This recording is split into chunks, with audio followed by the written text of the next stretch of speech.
आहे. आम्ही आत येत असताना मला वाटतं कुठच्यातरी आमच्याच किंवा आपल्यामधून एखाद्या कॅमेरामॅनला धक्काबुक्की झाली आणि त्याच्यापासून सुरुवात झाली. मी आमच्या कार्यकर्त्यांना सांगितलेलं आहे की अशा महाराजांच्या किल्ल्यामध्ये आपण तरी राजकारण करायचं नाही आणि म्हणून मी सगळ्यांनी इथे अडवून धरलेलं आहे. ह्या बालिशपणात मला जायचं नाही. ठीक आहे, त्यांचा तो असेल, त्यांचं ते अपब्रिंगिंग आहे. महाविकास आघाडीच्या नेत्यांच्या मुद्दामाच्या घोषणाच करतो त्यांनी. नाही, मुद्दा हेच आहे ना की हे त्यांचं तेवढंच बुद्धी आहे. ठीक आहे, ती बालबुद्धी तेवढी राहते, उंचीप्रमाणे आहे. तुम्ही वारी ज्या वेगाने वाहतात असं दावा केला जातो आता तुम्हीच बघा ना, आपण इथे उभे आहोत समुद्रकिनारी वारे. आता टोकते कितीला होतं 120 वादळ येत राहतात आणि 6 महिन्यात एखादा पुतळा पडतो. दुसरी बातमी ही कानावर आली आहे की जूनमध्येच डागडुजीसाठी मला वाटतं परत एकदा पत्र गेलं होतं, म्हणजे लगेच गंज चढलं.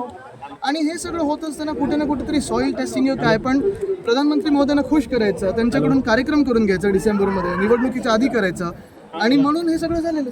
खरं तर ठाण्यातल्या एका कंपनीला काम दिलं अशा पद्धतीचा जो दावा आहे तो चेतन पाटील त्याच्यावरती गुन्हा दाखल आहे. त्यांनी एबीपी माझाशी बोलताना म्हटलेलं आहे की मी फक्त चबुतऱ्याचं काम केलंय, जो पुतळ्याचं काम होतं ठाण्यातील कंपनी, आपण हे कंपनीचं नाव समोर येत नाही. सगळ्यात महत्त्वाचं म्हणजे तो आपटे नावाचा जो मुलगा आहे तो कुठे आहे, तो फरार कसा झाला. दुसरी गोष्ट म्हणजे काल एक निर्लज्ज मंत्री इथे येऊन गेले गद्दार गँगचे, आणि त्यांनी सांगितलं ह्याच्यातून अजून चांगलं काहीतरी करू 100 फुटाचं, म्हणजे ह्याच्यातून अजून पैसे कमवायचे त्यांना. मुख्य गोष्ट हीच आहे की ज्यांना लाज वाटली पाहिजे ते फिरकताना मंत्री म्हणून, की तुमच्या इथे सगळीकडे आपण असताना हा पुतळ्याचं अनावरण झालेलं आहे, त्याच्यात तुमच्या समोरच हे पडलेलं आहे. जसं मी सांगितलं ना, स्टॅच्यू ऑफ लिबर्टी ह्याच्यापेक्षा जास्ती वारी घेतं. मला वाटतं 1886 मध्ये तो पुतळा तिथे स्थापित केलेला, स्टॅच्यू ऑफ लिबर्टी. वादळ चालतात, वारे येतात, बर्फ पडतो, सगळं होतं, पण ते काही नाही होतं. मग महाराजांच्याच पुतळ्याला तुमच्या मनात एवढा द्वेष का? महाराजांचा पुतळा पडणं म्हणजे एक अपघात आहे, म्हणजे इतक्या स्लो आणि ह्याच्या पद्धतीने नाही. हे काय चाललंय तुम्ही बघा, एका बाजूनी सांगतात त्याच्यातून चांगलं काहीतरी अजून करू, दुसरं सांगत आहेत की आम्हाला नेव्हीने धोका दिला, म्हणजे तुम्ही आता सगळं झटकलं आणि आता नेव्हीवर चाललात. महाविकास आघाडी काय स्टँड घेणार आहे, हे कुठंपर्यंत हे ताणून धरलं जाणार आहे? म्हणजे ताण म्हणजे आता बघा तुम्ही, महाराष्ट्रात ज्या काही घटना होत चाललेल्या आहेत, परवाकडे पुण्यात एका APIवर कोयता गँगने हमला केला. हा, मग बदलापूरमध्ये आपण पाहतोय 10 दिवस FIR नव्हता घेतला, मग 10 तास बसवून नंतर FIR घेतला गेला. महाराजांचा पुतळा पडला. म्हणजे भ्रष्टाचारी जे सरकार आहे, हे जे खोके सरकार आहे, हे जे भाजप सरकार आहे, ते वरपासून खालपर्यंत भ्रष्टाचारी महाराजांना सोडत नाही. ते माहौल बिगड़ा किसने? हम तो यहाँ एक मोर्चा करने के लिए आए थे, और यही बात है कि होम मिनिस्टर का जो इलीगल सीएम है वो उन्होंने तो जिम्मेदारी अपनी झटक दी. उन्होंने कहा ये इंडियन नेवी की बात है, तो फिर ये आपने कौन है, इसको कैसे काम दिया गया, किसका दोस्त है, क्या आपके परिवार में किसी का दोस्त है क्या, ये कॉन्ट्रैक्ट कैसे दिया गया, इस पर कोई जवाब नहीं दे. जो स्टैच्यू ऑफ लिबर्टी है 138 साल हुए हैं, अभी तक वहाँ खड़ी है. गेटवे ऑफ इंडिया को छत्रपति शिवाजी महाराज की जो मूर्ति है वो अभी भी वहाँ है. तो ये मूर्ति जो मोदी साहब ने अनावरण की थी वो कैसे 8 महीने में गिरी? तो ये घोटाला है, भाजपा की घोटाला है. भ्रष्टाचारी जनता पार्टी हे भाजप का नाम आहे. नेव्हीकडे बोट दाखवलं जात आहे, नेव्हीकडे बोट दाखवलं जातं. हो, पण हे दुर्दैव आहे, कारण जे देशभक्ती आम्हाला शिकवतात ते नेव्हीकडे बोट दाखवतात. जे हिंदुत्व आम्हाला शिकवतात ते कुठे कथाकथित हिंदुत्ववादी. आम्ही खरं हिंदुत्ववादी होतो, पण महाराजांची मूर्ती जेव्हा पडली काल तेव्हा कुठे होते? आज खासदार 4 दिवसानंतर आले.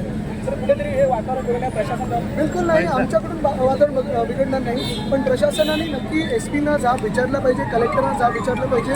मी ऐकतोय की कलेक्टर जे आहेत ते निंदेचे चेहरे आहेत म्हणून त्यांना इथे पोस्ट केलेला आहे. त्या सगळ्यांना सांगतोय मी की आमचं सरकार येत आहे, मग आम्ही ज्या काही कारवाई करायच्या मग आमचे हात बांधलेले असतील. तुम्ही येणार हे प्रशासनाला माहिती होतं. महाविकास आघाडीचे सर्व नेते बरोबर आहे. 2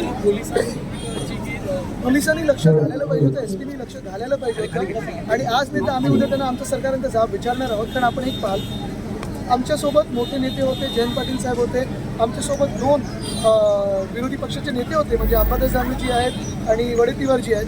परत तिथून पण CRPF सिक्युरिटीवाले होते. म्हणजे कुठे ना कुठेतरी बंदोबस्त असायला पाहिजे होतं. काही लोक तिथे बालिश आहेत, त्यांचे नेते बालिश आहेत, ठीक आहे, पण आम्ही तर नीट समजूतदारपणे घेतला विषय. असू शकतं हिंदीचं राज्य आणि फडणवीस साहेबांकडे आता वेळच नाही हे सगळ्याकडे बघण्यासाठी. राज्यात कायदा सुव्यवस्थेची परिस्थिती आपण पाहतो. लॉ एंड ऑर्डर की सिचुएशन हो गई है, कैसे देखते हो? लॉ एंड ऑर्डर के लिए होम मिनिस्टर कहाँ है? वो तो खुद की राजनीति में व्यस्त है. अगली रणनीति आपकी क्या होगी? रणनीति यही है कि अगर आप देखें तो महाराष्ट्र के स्वाभिमान को मारा जा रहा है, महाराष्ट्र की अस्मिता को मारा जा रहा है. उसी के खिलाफ हम बोल रहे हैं, क्योंकि यही लोग हैं, यही भाजपा है जो हमारे युवाओं को जॉब नहीं देती है, जॉब गुजरात में. महाराजांच्या नावाने करता राजकारण चालू आहे. छत्रपती शिवाजी महाराज की जय. शिवाजी महाराजांच्या पुतळ्यावर शिवाजी महाराजांच्या पुतळ्यावर चोरी करणाऱ्या चोरांचा छत्रपती शिवाजी महाराजांच्या पुतळ्यावर चोरी करणाऱ्या चोरांचा छत्रपती शिवाजी महाराजांच्या पुतळ्यावर चोरी करणाऱ्या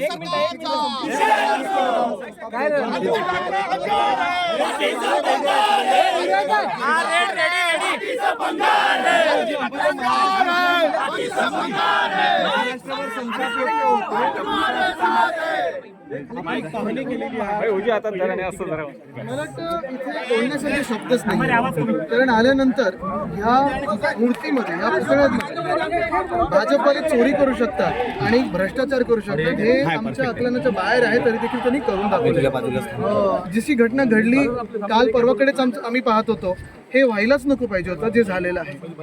एका बाजूला आपल्याला माहिती आहे की जगभरात अनेक अशा मूर्त्या आहेत, अनेक असे पुतळे आहेत जे समुद्रकिनारी लावले असतील.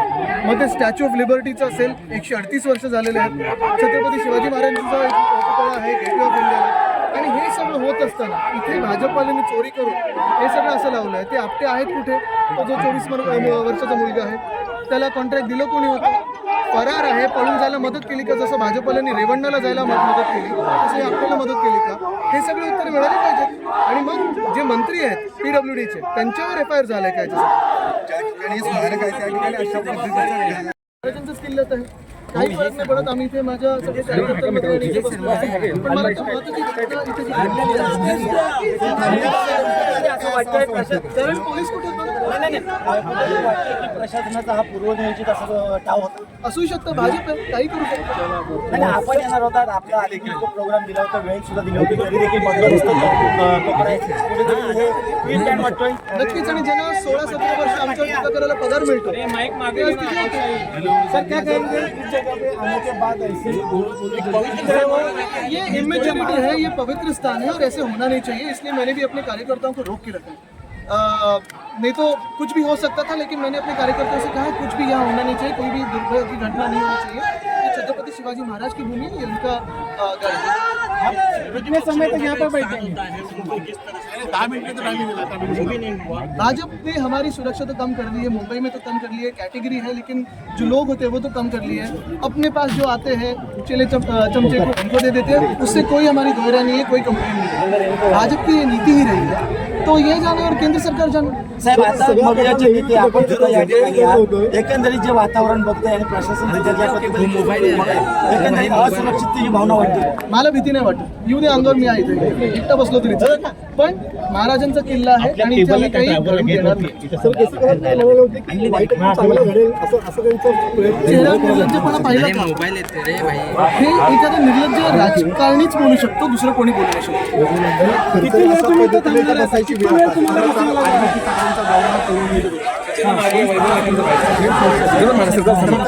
आम्हाला पोलीस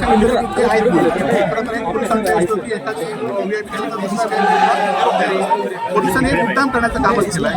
आता जर 15 मिनिटाच्या आधी हे जर गेले नाहीत तर आम्ही घुसणार, शिवसेनेची ताकद दाखवून देणार. आणि आम्ही खरं तर आमच्याकडे हजारोची संख्येत लोक आहेत, परंतु आम्हाला शिवाजी महाराज छत्रपती शिवाजी महाराजांचा विषय आहे, तो विषय त्याला डायव्हर्ट करायचा आहे.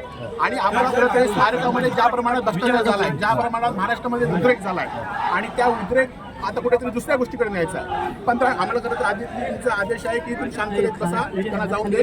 परंतु आता आम्ही 15 मिनिटात आदित्यजींचा सुद्धा आदेश मानणार नाही. आम्ही 15 मिनिटात जर पोलिसांनी खाली नाही गेलो तर आम्ही पण या ठिकाणी घुसणार आणि आमची शिवसेनेची ताकद काय ते होऊन जाऊन दे, ताकद दाखवणार. एकीकडे संतापाची लाट आहे, एका ठिकाणी स्मारक कोसळते, मात्र दुसरीकडे अशा नाही का काढले जाते? कारण लक्ष दुसरीकडे विचलित करण्यात जाते. आता मी म्हणतोय की कालच्या जो मोदींचा दौरा होता त्या दौऱ्यामध्ये असंच हे मोदींच्या दौऱ्यामध्ये सुद्धा भाजपचे झेंडे घेऊन असेच नाचत होते. आणि काल जेव्हा छत्रपतीचं स्मारक पडलं तेव्हा मात्र पाय लावून गप्प होते. आज हे नारायण राणे आज 3-4 दिवसात इथे आले. नारायण राणेंच्या तोंड काय आणि त्यांच्या बहिणीची राणे यांची कंपनीची तोंड बंद होती. का बंद होती? तर ह्या भ्रष्टाचारामध्ये प्रमुख असलेल्या रवींद्र चव्हाणांनी नारायण राणेंच्या निवडणुकीमध्ये 1,000 रुपये लोकांना वाटले होते, त्यामुळे त्याची तोंड बंद आहेत. परंतु हे विषय छत्रपती शिवाजी महाराजांच्या स्मारकाकडे आम्हाला काढायचं नाही. 15 मिनिटात जर खाली नाही गेले शिवसेना सुद्धा रस्त्यावरची संघटना आहे. रस्त्यावर ताकद दाखवू. 15 मिनिटाचा वेळ हातावर घेऊन या. आदित्य ठाकरे आता तिथून असा निरोप आला की आदित्य ठाकरेंना इथून बाहेर जाऊ देणार नाही. 15 मिनिटाला बघूया. त्यांचा गैरसमज आहे. त्यांना वाटते आम्ही आमच्यासोबत काही कोंबड्या वगैरे आणल्या. त्यांना आम्ही आता सांगतो की आम्ही कोंबड्या वगैरे आणलेल्या नाहीयेत. मी एसपीना सांगितलेलं आहे 5 मिनिटाच्या आत जर मुख्य रस्ता मोकळा झाला नाही तर पूर्ण जबाबदारी तुमची असेल. आम्ही चोर वाटेने जाणार नाही, आम्ही मुख्य रस्त्यानेच जाणार, चोर वाटेने जाणार नाही. आणि या संपूर्ण प्रकारची जबाबदारी पोलीस यंत्रणा एसपी यांच्यावरच आहे. पण त्यांनी आपली भीती का वाटते ना एवढी? आणि जे आपल्याला हिंदुत्व शिकवायला निघतात त्यांनी खरं अशासाठी आपल्याला सोडवणं हे त्यांचं हिंदुत्व आहे. महाराजांच्या किल्ल्यामध्ये असं काहीतरी करणं हे त्यांचं बोगस हिंदुत्व आहे. कोंबडी चोरी